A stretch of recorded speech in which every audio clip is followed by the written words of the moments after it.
Let me ask you something. What is the greatest battle in life?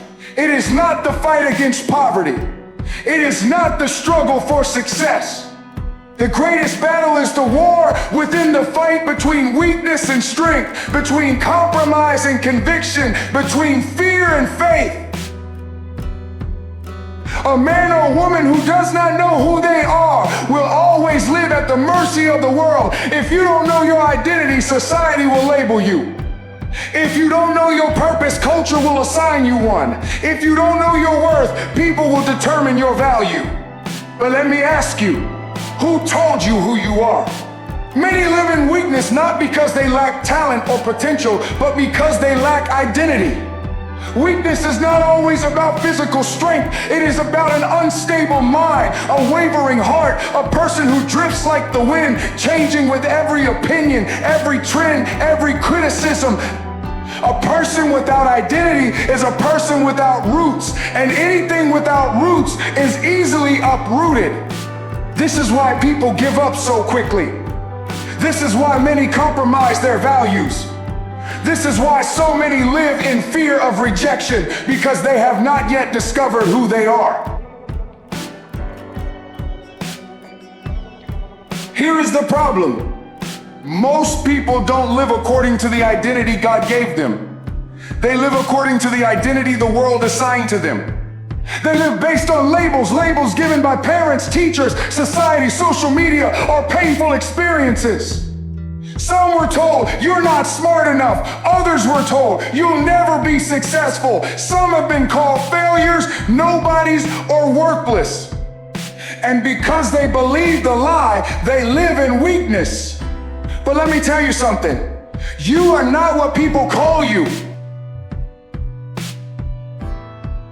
Who told you that? Who told you that you are weak? Who told you that you are not enough? Who told you that you are a failure? Who told you that you cannot succeed?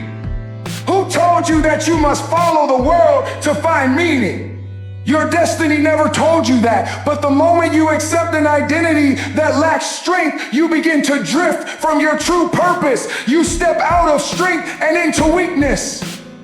You begin to depend on people's approval instead of God's truth. You start chasing validation instead of fulfilling your purpose. And hear me today, if the world gives you your identity, the world can take it away. This is why so many live in fear, because their confidence is built on things that do not last.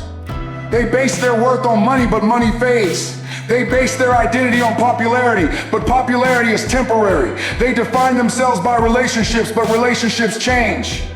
If your identity is built on anything that can be lost, you will always live in fear of losing it. But when your identity is rooted in your true purpose for your life, no one can take it from you.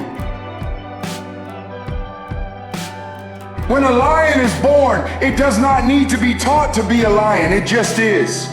It does not ask permission to roar. It does not seek approval to take its place in the wild. It simply operates according to its nature. The same is true for you. When you truly know who you are, you stop apologizing for being strong.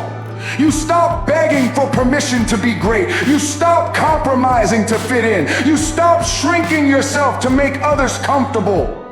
Because a person who knows who they are cannot be manipulated, cannot be intimidated, and cannot be controlled by the opinions of others. They live from a place of conviction, not compromise.